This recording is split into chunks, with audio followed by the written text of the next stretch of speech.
Well, thank you, Glenn, for inviting me here to give this talk. I am, as Glenn indicated, a soil scientist. I received actually my formation in Davis, so I'm a little bit familiar with the California soils from the times we did that wonderful soils tour, which was part of our formation, which went everywhere, including the North Coast here. I was asked today to present some aspects of the soils which are present here in Anderson Valley. A very tricky place, Anderson Valley, as this picture indicates. It is a place also of very differentiated relief. These are maps showing the quaternary deposit in the valley field that we find in the different valleys, which is basically sediment which has accumulated after erosion. Here is the Anderson Valley, actually, there, just at the bottom. Now, the reason why this area is so mountainous is because a long time ago, the Pacific plate started meeting and going under the American plate, and this created, of course, a lot of mountains where the Sierra Nevada now is. And there was some subduction of the organic crust under the continental crust. There was a lot of volcanism associated with that. We have here a more detailed picture of that subduction zone, showing that the seafloor here is going under the continental floor. And we have already formation here of some of the deposits that we are going to talk about, such as the Franciscan complex, and also some of the rocks, such as the serpentinite, which is here, which is included here in the Franciscan complex, these rocks. There is also shale, there is some limestone, and there is a grey-work sandstone. These are the components, basically, of the rocks we will meet here. Here is a schematic showing now of California in late Mesozoic time, that would be Cretaceous, where we see already the coast range is rising from the ocean.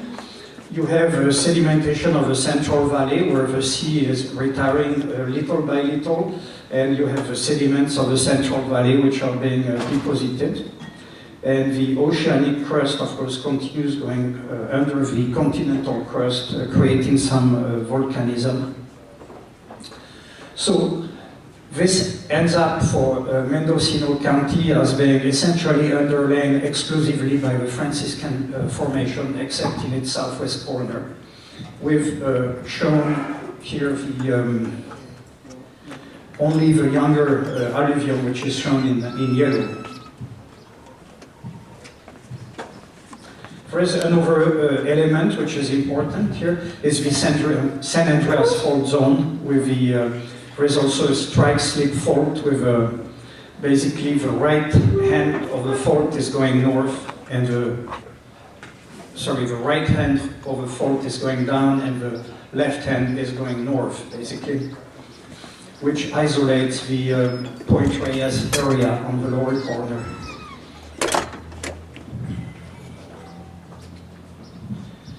So we have this coastal belt, and the Anderson Valley basically is located in the lower corner here, in the outermost of the Franciscan Formation belts. All right. Here is now a detailed map of the valley that resembles Anderson Valley. It's Alexander Valley, showing an alluvial deposit in the center, surrounded on each side by sedimentary rocks such as sandstone, greenstone, conglomerate, and serpentinite, which is metamorphic, ultramafic rock, or metamorphized from ultramafic rock. Anderson Valley Geology, and I could not find a better map than this one, is fairly similar. You have also an alluvial bottom, And this is where most of the vineyards are located at the present time.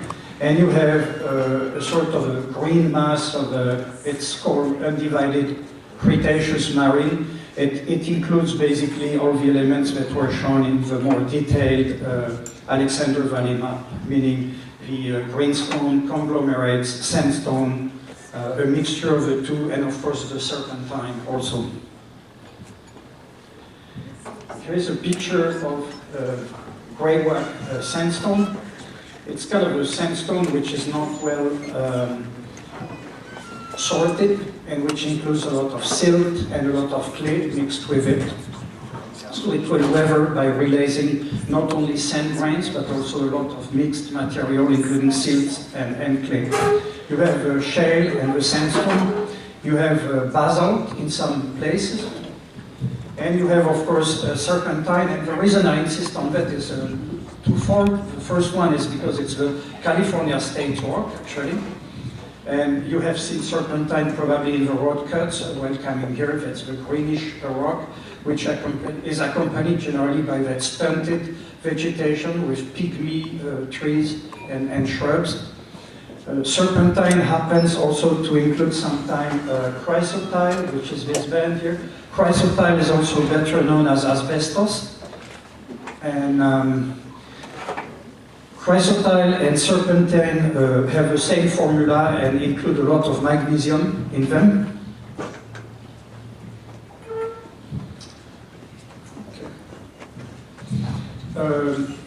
So that's about 3 magnesiums for 2 silica and 5 oxygens, hydrated. When you have a lot of magnesium released from the weathering of serpentine in soils, you have a problem, especially when the level of magnesium starts equaling that of calcium.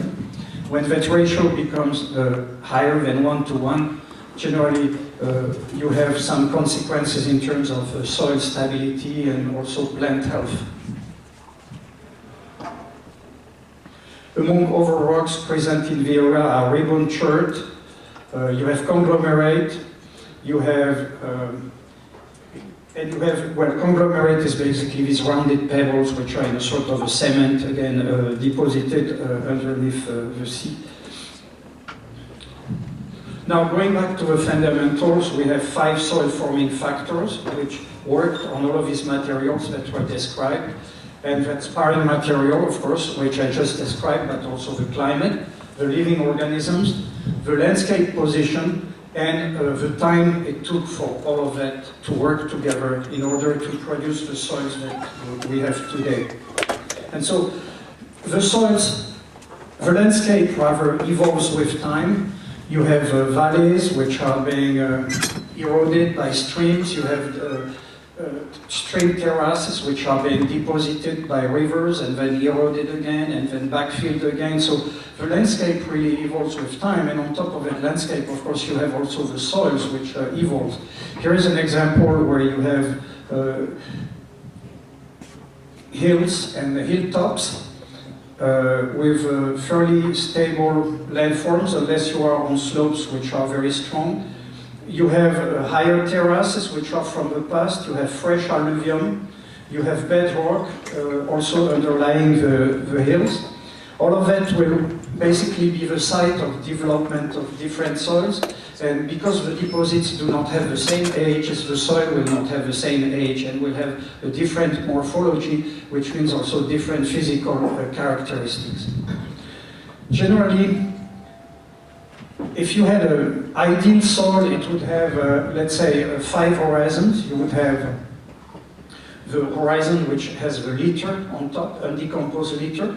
Then you would have A horizon, which is below, which is a horizon which is rich in organic matter, and which contains most of the soil biota, everything that churns the soil, that digests the organic matter, that basically contains most of the life of the soil.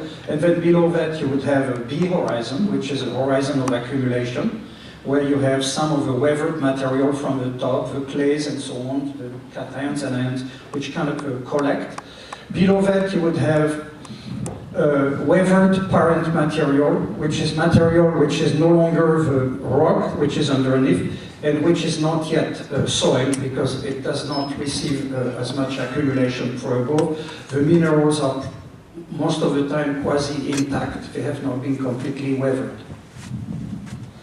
Soils are defined by their color, which are indicative of a number of properties, and these colors are basically described using the Munsell soil color chart.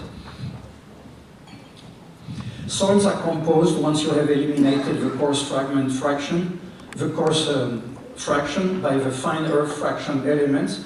The coarse fraction is everything which is more than 2 millimeters in diameter, meaning coarser than sand. So the coarsest sand is 2 millimeters.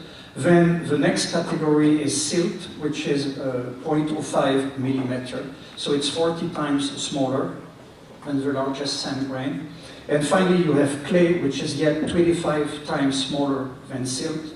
So you have here a very, very big difference. Yet, of all of these elements, the most important will turn out to be silt and mostly clay when it comes to water holding, and clay and organic matter when it comes to actually being the reservoir of nutrients in the soil.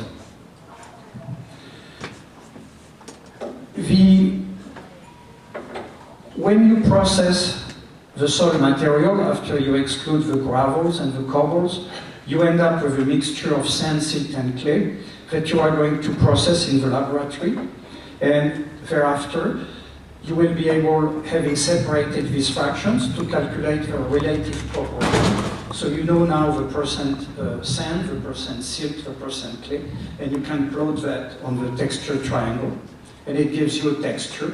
And this is where the terms clay, silt loam, or sandy clay loam comes from. It's basically plotting the value for each of these points. So you have here clay from 0 to 100, silt from 0 to 100, and sand from 0 to 100. So that's how texture of the soil is determined. Now, the ability, soils, one of the important points in viticulture or in any crop growing in general is soil-water relations. And so I would like to explain a few terms very quickly.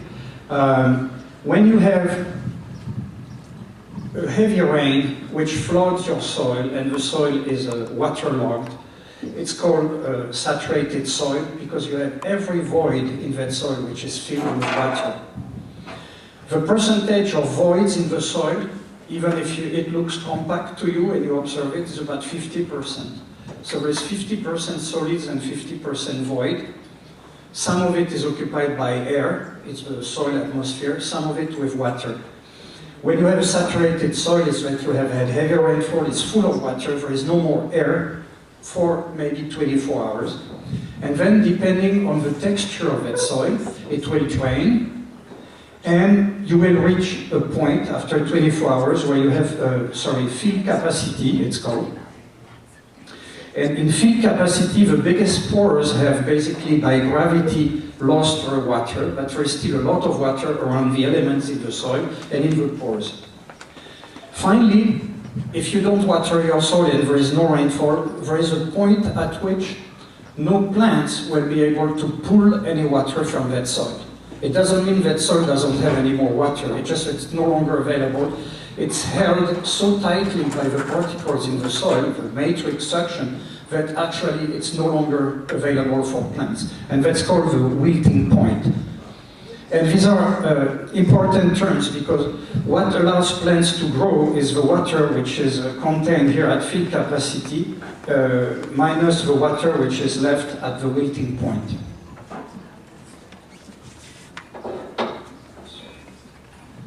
So it turns out that the textural classes we saw earlier actually have different ability to retain water. If you look, for example, following a heavy rain here, you have soils are completely saturated. You have the silts and loams, which have about 40% water per volume, because it's the total pore availability, if you want, or volume availability, pore volume, if you want, and the clay has 50. When you are at fill capacity after 24 hours, look, the sand has lost most of its water. The loam has still an appreciable amount of water, and the clay actually holds still a very large amount of water. Now, if you look at the wilting point here, you see that the clay still has quite a bit of water. The loam now is completely almost exhausted, and the sand, of course, which had very little water to start with, is now basically completely dry.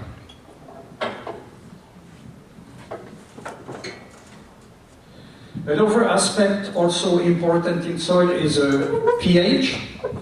Nutrients will be more or less available in the soil solution depending on the pH of its soil solution, or the pH of the soil. The maximum availability of nutrients is at pH 7, and then it decreases quickly when the pH becomes acidic, and a little bit less quickly, even though this is not shown by the diagram, when the pH rises. pH has an important effect on root growth, and especially vine growth. Below 6, you start having an impact of the pH value on the root growth, and in this case, root growth length, which has been measured experimentally, which means that in the soils we have here in Alexander Valley, pH is going to be an important factor, because many of the soils here actually have pHs between 5 and 6, meaning from strongly acidic to acidic.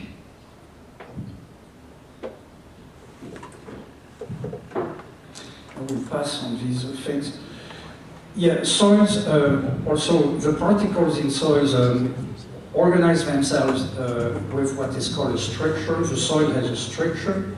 That structure is actually one of the important elements which will affect soil permeability and the movement of water in the soil. So a soil with a good structure will have a water movement which is facilitated, and root penetration which is facilitated.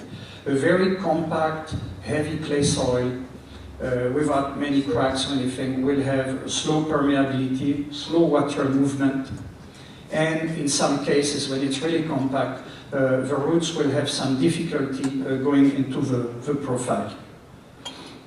In fact, to speak about soil layers and vine roots distribution, in traditional vine growing regions where there was no irrigation, depending on the topographic location of the soil, you had either soils which are in alluvial floodplains, which had probably a rooting system like that, or you had soils on the hilltops or slopes and things like that, where the vines really had to develop a deeper root system, sometimes down to the bedrock, actually, in the cracks in the bedrock, which also has some nutrients and water.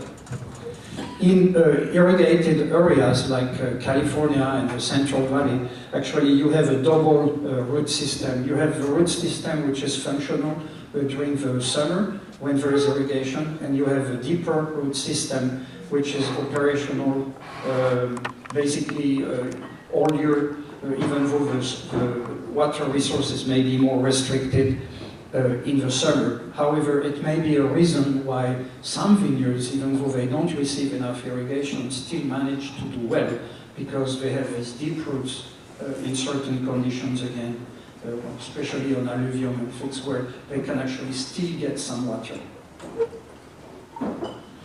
There is a number of indicators of soil quality. One of them, certainly, and I understand it has been treated this morning, is organic matter. Per weight, organic matter contains more nutrients in the soil than clay, which is the other reservoir because of its exchange sites. But organic matter has also a lot of importance in terms of nutrient cycling, water retention, and soil structure. Finally, there is infiltration. Infiltration is dependent on texture, but also on structure. As I said, the number of pores, the way the soil elements are arranged.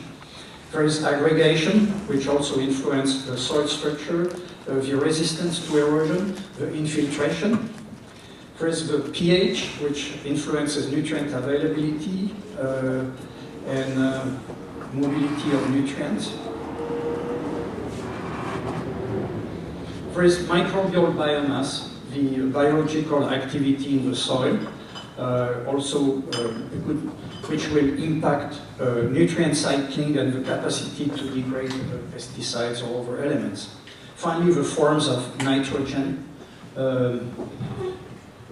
The nitrogen taken up by vines is mostly in the form of NO3, of nitrate nitrogen. The one which is locked in the plant debris in the organic matter is mostly ammonium. It needs to be processed by the microorganisms from ammonium to nitrate. And so, of course, microbial biomass and the forms of nitrogen available are important in the absence, of course, of direct fertilization in one form or another. Bulk density is a result also of soil compaction and soil texture. Again, a high bulk density is not necessarily very good in the sense that it's indicative of some type of compaction, basically. And finally, there is soil depth. Soils which are on shallow, on bedrock, like some soils here in Anderson Valley on the hillsides, may have less room for root development, as well as being more sensitive, perhaps, to compaction and soil erosion. Conductivity or salinity does not apply here, because this is not obviously an area with solved problems, given the pH of the soils. And finally important is the availability of nutrients, and availability of nutrients for the most part depends on one, how much organic matter you will have on the top part of the soil, and two, how many exchange sites, what kind of textures, what kind of clay mineralogy we'll have on the soil. So things have a little bit changed because a few years back, people in the LAW or at UC Davis started working on making basically the soil information available to everyone, and this resulted in a website, and the address of the website is on the top of the screen here, where you can actually access a number of small applications which will actually give you directly you just have to look for your location, and you will obtain all of the information on the soil mapping units, on the composition of the soil mapping units, on the physical and chemical characteristic of the soils. And anyway, this is quite a very, very nice resource. I must also specify that it's available as an application on your phone, I mean smartphone. Anyway, if you can look at that site, you will find a lot of information which has been done in collaboration with UC Davis and some people also in the NRCS. This is in fact how I caught the street of Anderson Valley soils. So you have here all of the series which are present on the valley floor, on the nearby slopes, and which actually are covered or contain some vineyards. And they are divided basically in two categories.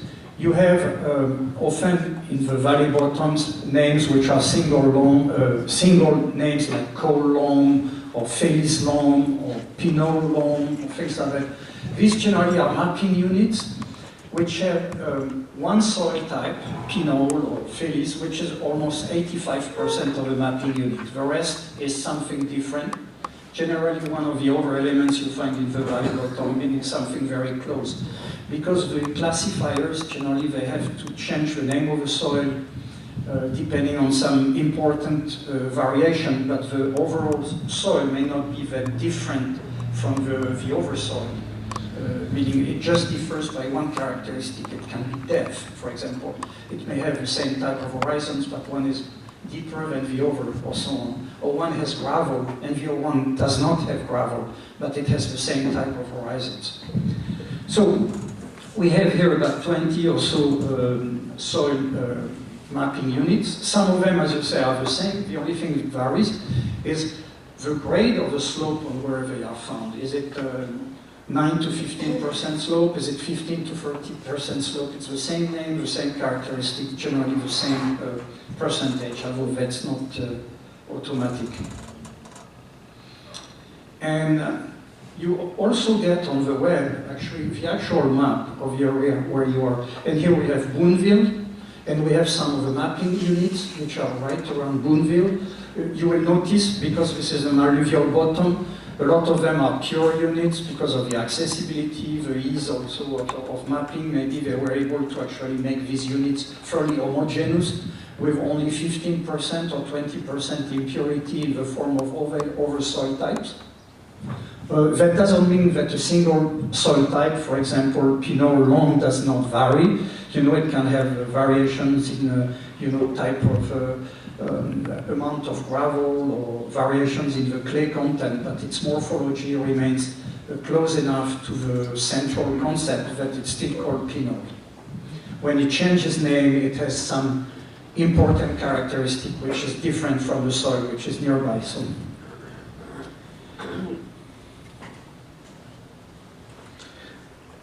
these soils are organized, of course, on the landscape, and what will this, it will be reflected by the age of the soil often. You have here soils on floodplains and, valley bottoms. Then you have soils on recent alluvium here. Then you have soils on older alluvium. And then you have soils which are on the mountains. So, and every time you will have different mapping unique on these different terraces. So I'm going to review quickly some of the soils which have been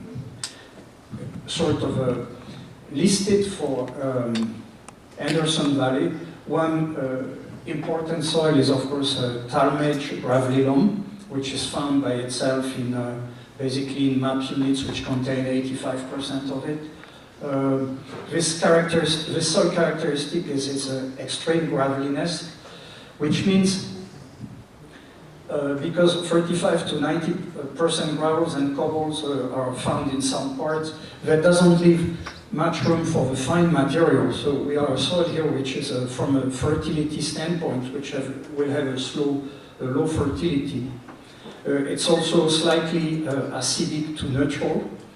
It's excessively drained, which is normal because it has so many gravels and it has a coarse texture with a lot of sand.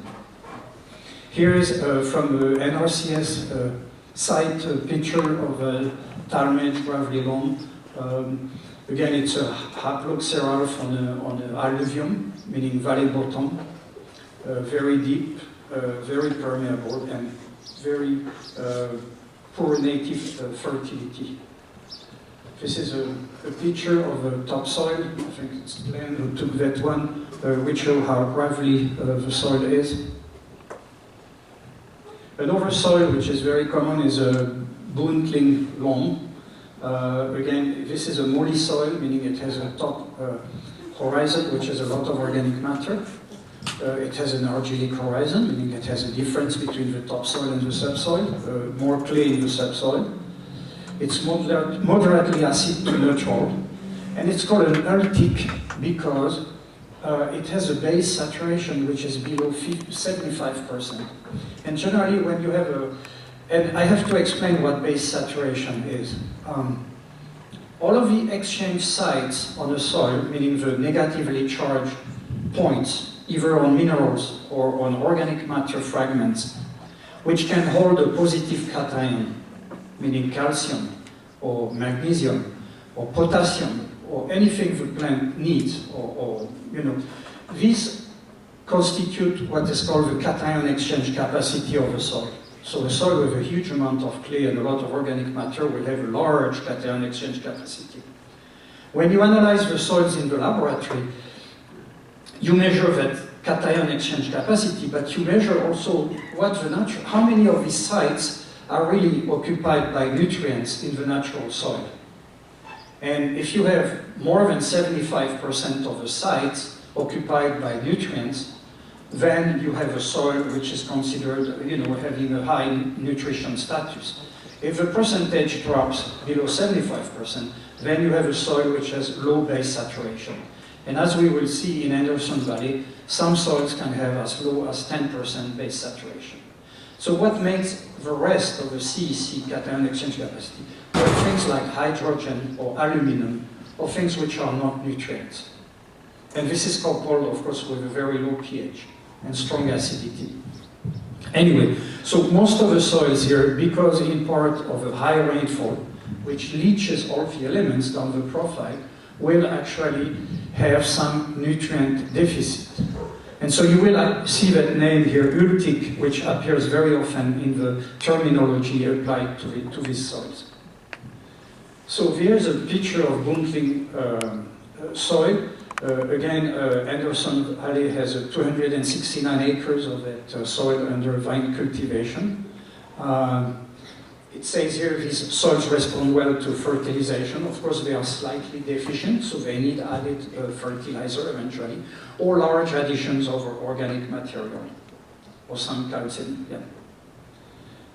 And it has also a seasonal water table.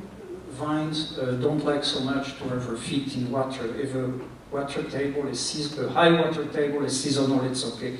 But if it's a water table which is permanent, or if it's close to a river which has a permanent water table, that would not be suitable for grapes either.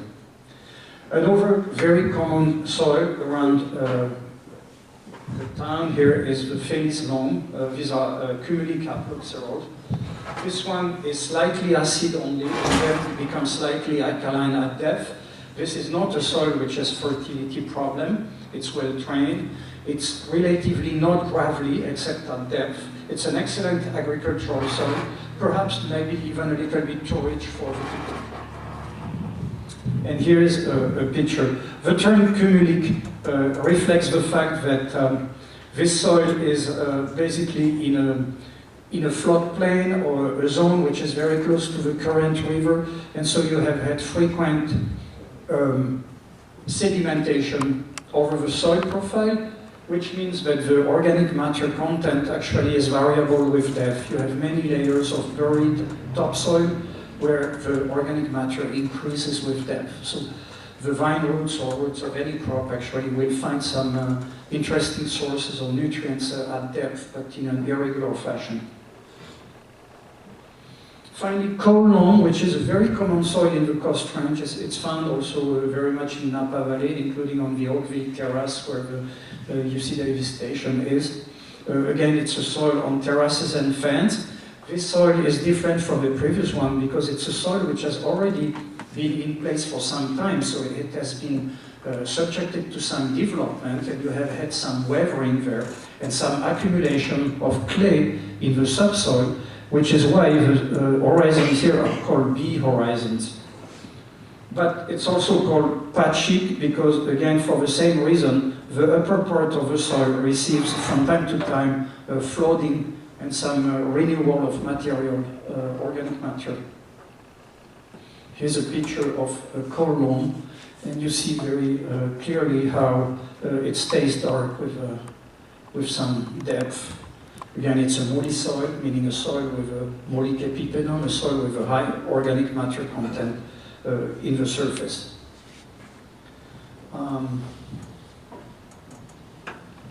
Here's a landscape. Generally, coal loam soils are on alluvial fens and terraces, but not close to streams. Another name is Pinot Loam. Again, a molly soil. Most of the soils in Anderson Valley are molly soils, actually, at least at the bottom of the valley, meaning, again, high organic matter content. But on the other hand, you have also the high rainfall, which produces an argillic horizon by weathering and accumulation of clay. And ultic refers again to the base saturation. Here it's only 50 to 75% in the upper part of the profile. And it's well-drained soil. unlike Buntling, which is more waterlogged in winter. Pinot Noir is also an Arctic cereal, meaning it has an argillic horizon, it has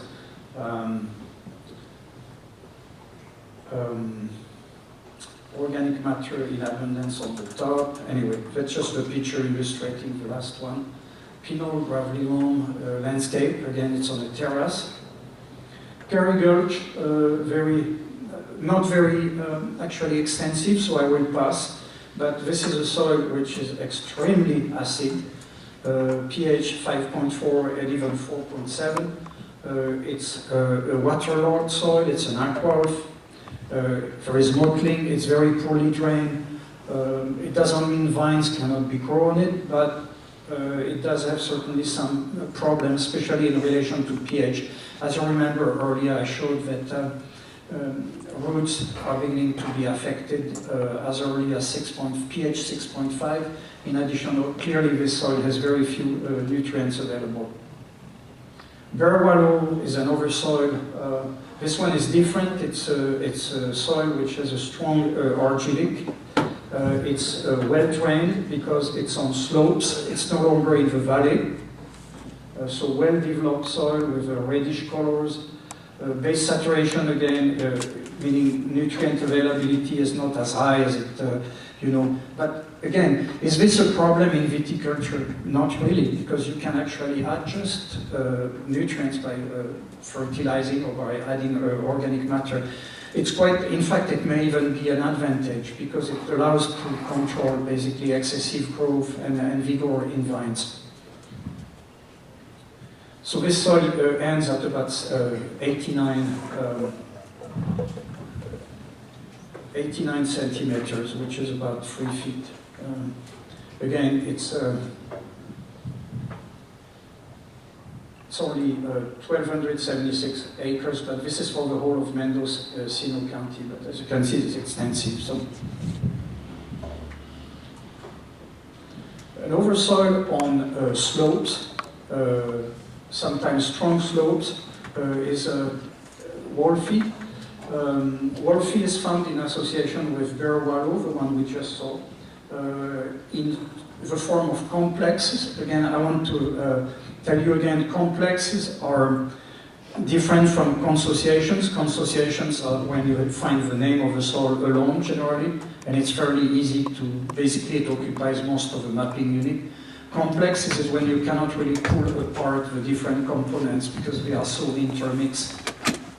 And so typically you would have this typic haploxerate here, which is very shallow, intermixed with Barewallow, and Barewallow was a little bit deeper soil, you see?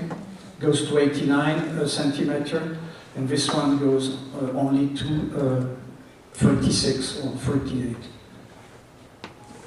Here's an example of Wolfie.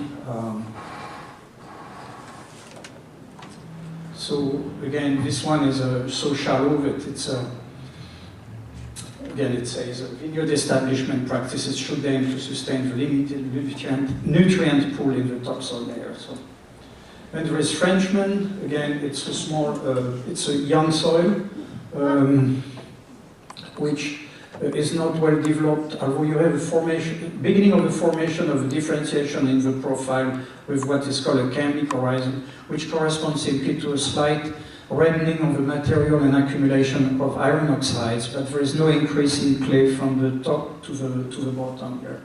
The pH is extremely low, and base saturation is as low as 10%. So by all definitions, not a very nice soil for let's say, agriculture. Then Schwen is another type of soil on string terrace alluvium. This one basically is also a fairly recent soil with only a small development of the B horizon. Very low base saturation, very low pH in the subsoil, and coarse fragment content is less than 35%. So it's quite a collection. Oops.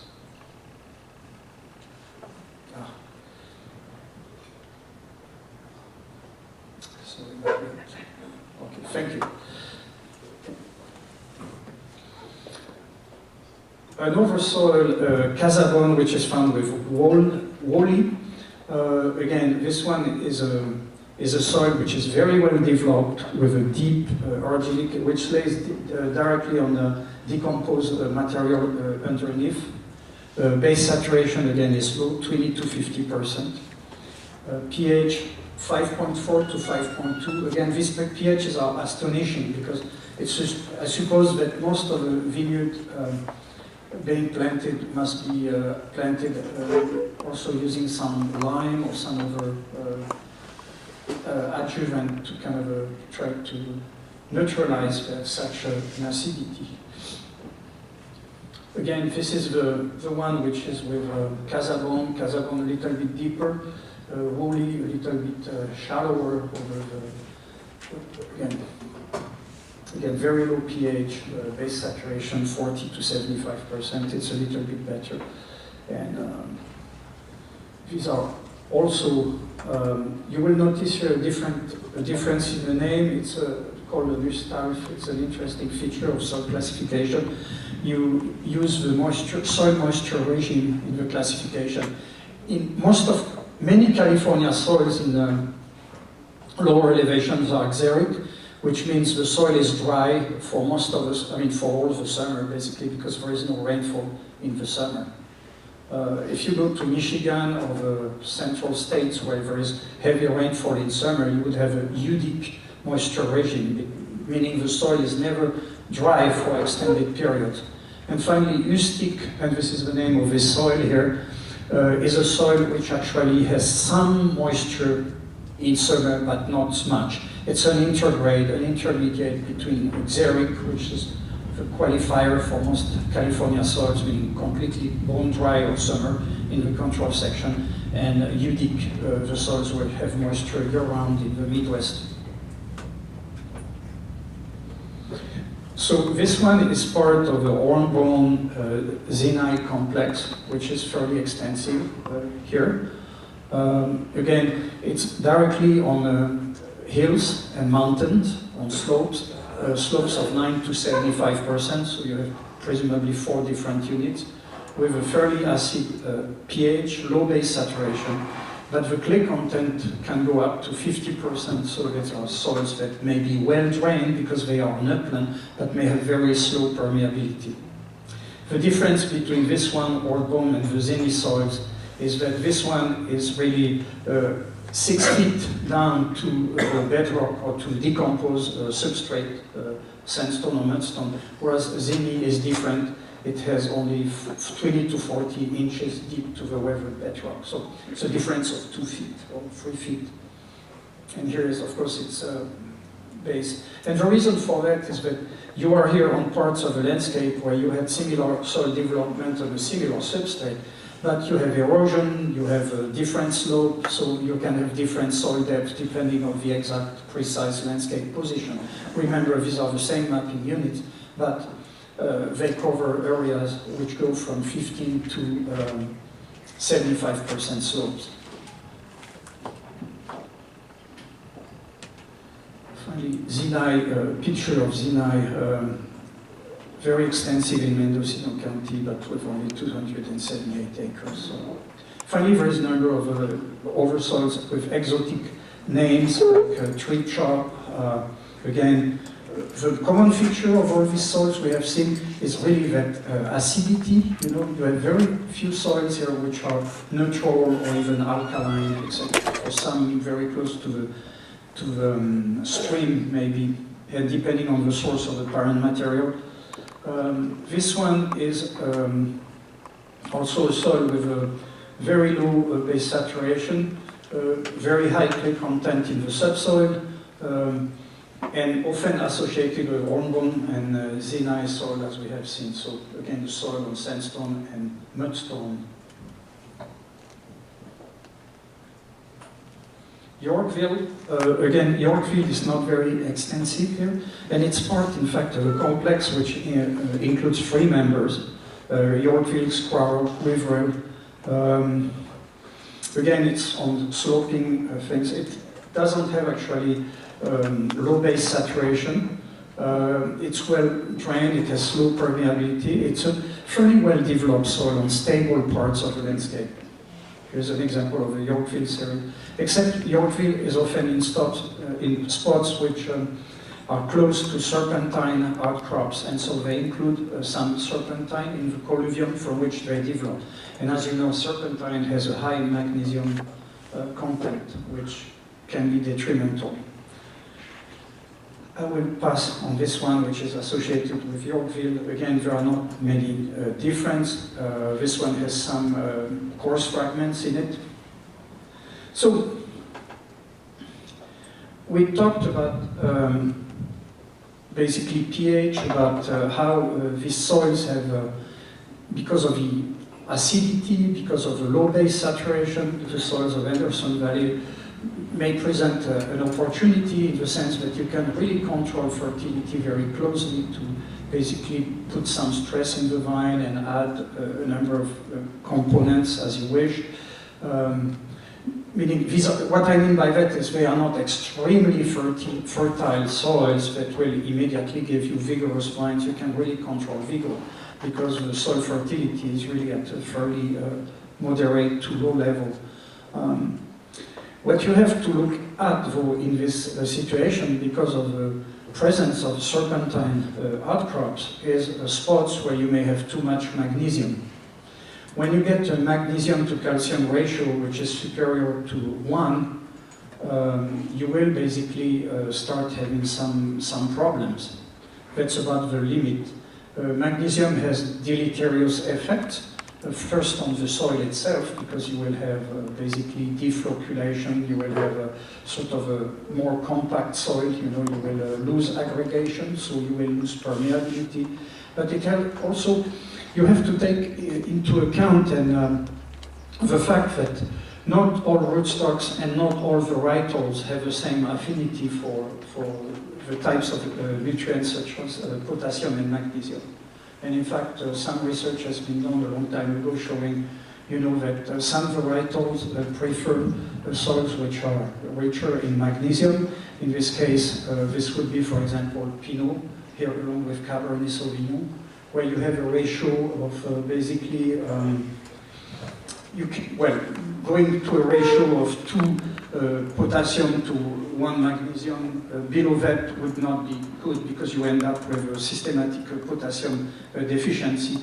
And you don't want, on the other hand, to go to a ratio which would be 8 potassium to 1 magnesium. If you go above that, like 9 to 1, I mean, you have now magnesium deficiency. So you have a group which requires high magnesium, one which requires an intermediate group, and one which requires high potassium. So again, I mean, it's a problem of experimentation, of also knowing what is in your soil, what is the makeup really of the cations which are on the cation exchange complex, on the base saturation of your soil, to decide a little bit how you can review that ratio by adjusting it so that the plant will be thriving, having enough of a certain element.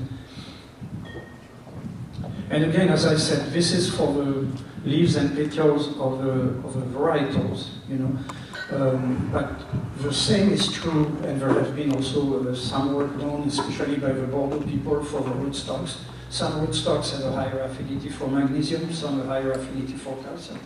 So if you have a magnesium-rich soil and you put a rootstock with a high affinity for magnesium and a varietal with a high affinity for magnesium also, you are going to turn into problems because the vine then will have a deficiency of potassium.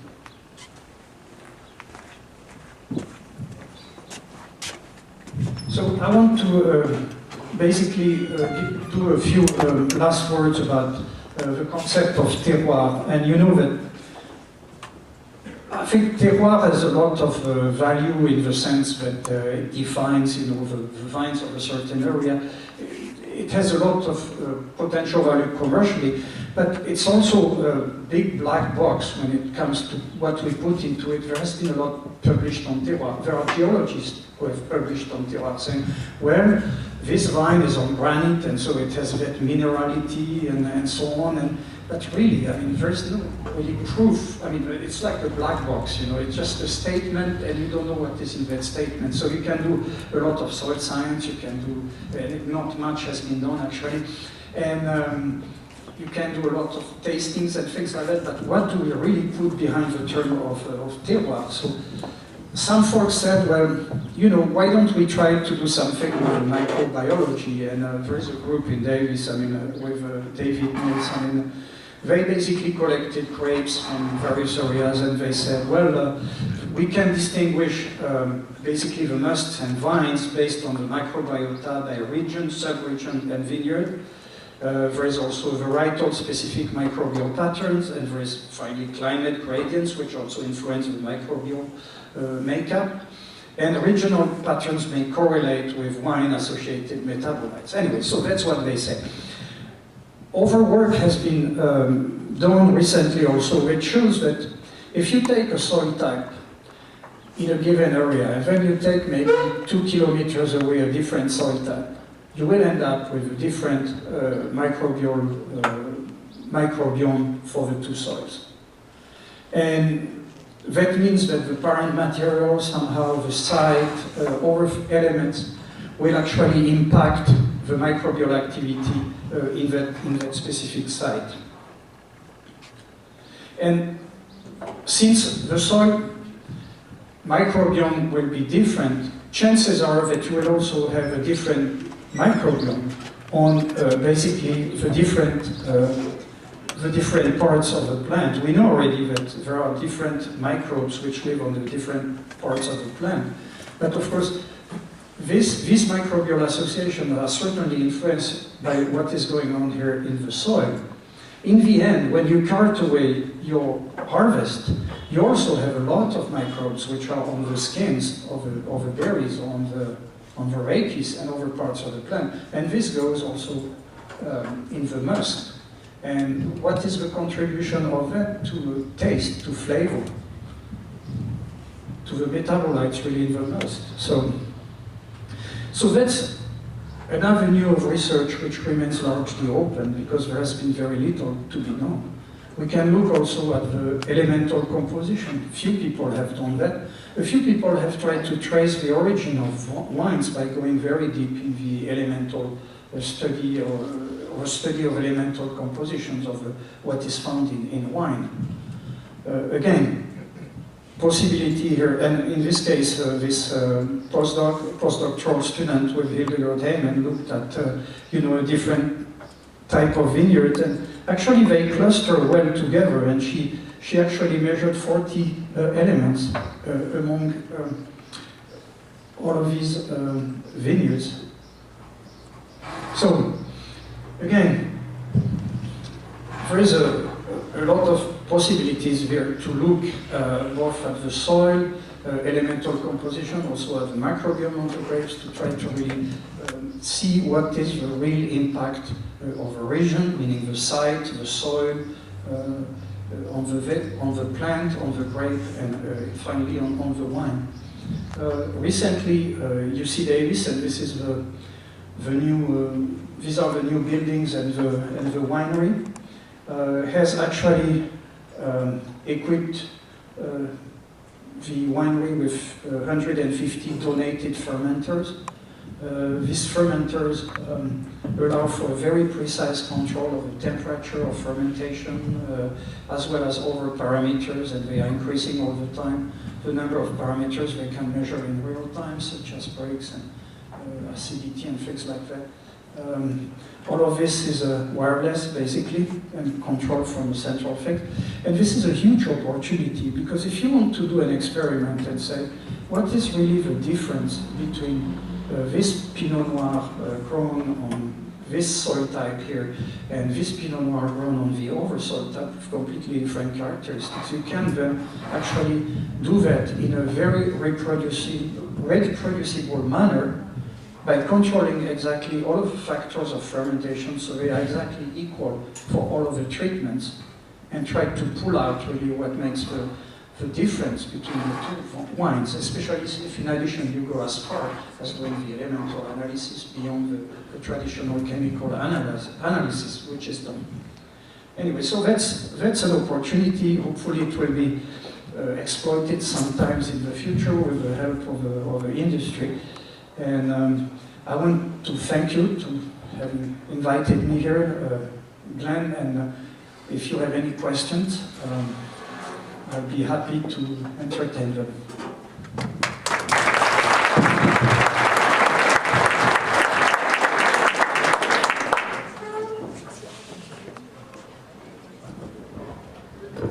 So it's very rare that I get to use my soil morphology vocabulary. This is the first time in, I don't know, maybe 5 or 6 years where I've heard Baltic and I hope I at least try to explain decently a few of the concepts. I understand it's... But thank you. That was a very in-depth look at soils in the valley. In fact, the most comprehensive discussion I've ever heard of Anderson Valley soils. And to summarize it real quickly so you can get some takeaway. 2 major geological formations, basically are sandstones and then these ultramafic rocks. Very high rainfall, which tends to leach everything and make everything acidic, so fairly low fertility. And then highly variable. So just about anywhere you throw a rock, you're probably landing on a different soil type. Yeah, it's a point I should have marked, made stronger, I think. For all of the worthiness of the work which was done making these soil maps, the people who made these soil maps had only limited means, so they were forced to basically make point samplings and then try to fill the gaps by using the landforms, by using the slope, by using a certain number of things. So when in fact you start preparing to plant a vineyard on 5, 10, 20, 30 acres, actually you may have more components than what you find on the map. And sometimes components which are very, very different and which will force you to actually manage these parts. Technically you should manage differently these parts of the vineyard, because you have a different soil depth, different water holding capacity, different fertility, and so on. And that's why a lot of people resort to make detailed soil maps before planting, because they want to refine a little bit the map before they choose the rootstock, before they choose the irrigation setup or the varietal, and so on.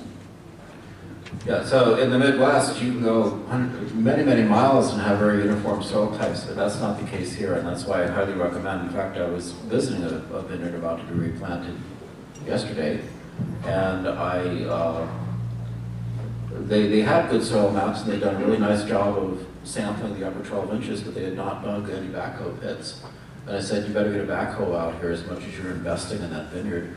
Find out how deep is the soil before you hit rock, because that could make a huge difference in how the plants are going to grow, whether they're going to be water stressed or overly vigorous on the same irrigation system.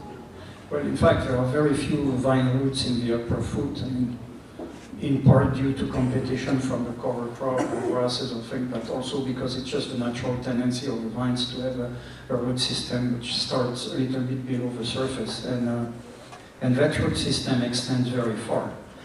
Even if the summer, the actively of the root system, which is active in summer in areas which are drip irrigated, is fairly close to the surface. As I said, most of the time, the root system is between 30, 60, or even 90 centimeters. And then, in some circumstances, you have roots which can go very, very far down. Okay, well, thank you very much, Jean-Jacques.